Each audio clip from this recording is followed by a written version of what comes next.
what the theory is that with the money that you would have put down on the house, the money that you would have put for maintenance on the house, the money that you would have put for taxes, that's going to investments. That's not saying that just live in an apartment, rent an apartment, and then you have money and then you just want to just, do whatever, go to Vegas and just, put it on your favorite money line for the Rams. No, that's not responsible. So it very much so is a conversation. It's actually even probably more relevant to people that's not extremely rich because the money means more. The money, $100,000 to the average person is going to mean more than $5 million to Bad Bunny. Right? That's just a fact. So it's going to, so every dollar that you make, you got to make sure that you're making the right decision because you can't afford to make the wrong decision. Sometimes in life, you can afford to make the wrong decision. Be like, yo, damn, I die $1 million, whatever. I'm gonna get that back. But no, you make the wrong decision. Sometimes in life, there's no coming back. There's no coming back. It's no coming back. And controversial take, but in terms of reward ratio and back to opportunity cost, you should not be putting more into a mortgage for a property that you don't fully own than you do into the market. When people give pushback on it, I'm a prime example of it.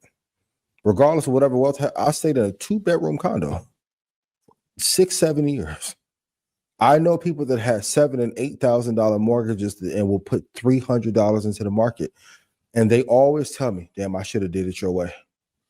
It does not make sense to be house rich and pocket poor.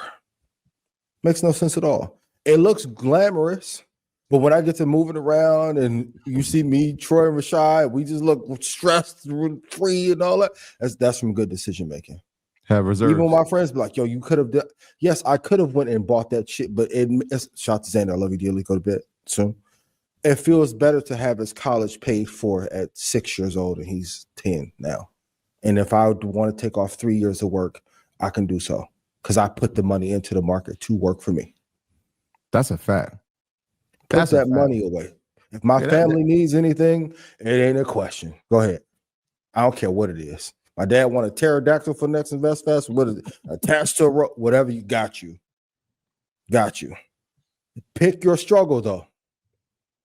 You have to you have to either sacrifice being wealthy later or balling now. All the ballers who spend the money, they end up losing that shit. It's not worth it.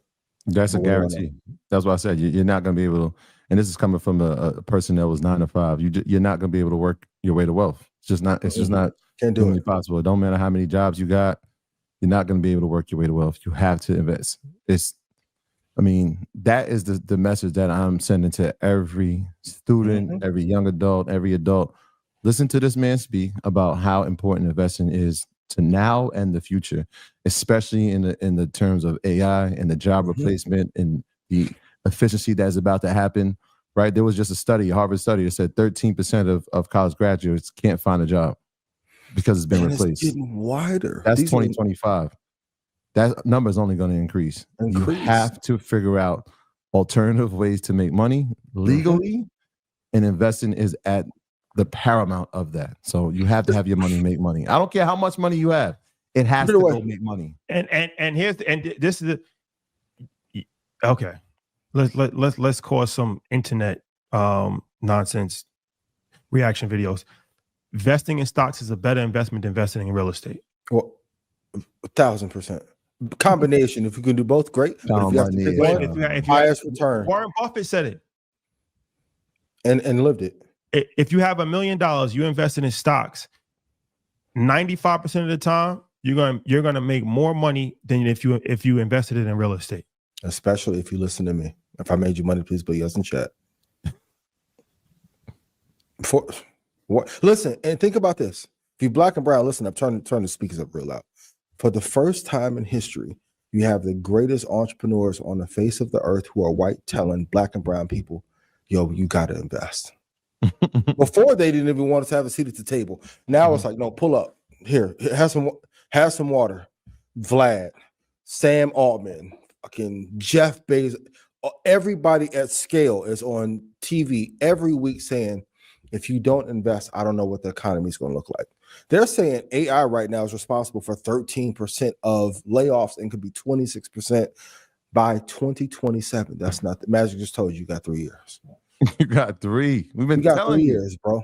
So if he's telling you 3, that's to adjust for the median. The real 17 months. Yeah. And here's the reality. The things that we see and we have privy to get information about, we can't say it all. But like, yo, I'm telling you, like, the United States government bought a percentage into Intel and said last week they may do it with Palantir. Yeah, amongst other That's companies. fucking scary. Amongst other companies as well. Bro, like, and you own it. That's the crazy part. Like, you are the people that they talk about in that 10%. Like, that's your money. So if they're doing it, hello. So and not hiding it. So just be mindful. Like I said, investing in real estate definitely can be helpful and beneficial. I personally have invested in real estate. I believe in real estate. I just think that a lot of times people make bad decisions when it comes to real estate. Buy homes that you can afford. Don't overextend yourself. Understand that a mortgage benefits the bank more than anybody else. Understand that opportunity cost can't come back once it's gone. And, just think. That's the point. The Matrix try to make you not think. Everybody just want to do the same thing. If you're a free thinker, then you're labeled as somebody that's a misfit or a destructionist. Just think. You don't have to. Every shoe doesn't fit every single foot. Right. Never feel ashamed because of society's standard is telling you to do something. Your goal is to get to what your number is. If your number's $1 million, that's your number. 5 million, 10, however you do it, I don't care how you do it. You can live in a 1-bedroom apartment. If you get to 10 million, you won. Hello. Congrats. Yeah. And then for those of you who have money, the battle between should I get a large house to celebrate or a modest house, whichever one allows you the most freedom where your money is not stretched too thin. Yeah, be strategic, be organized. At all times. At all times.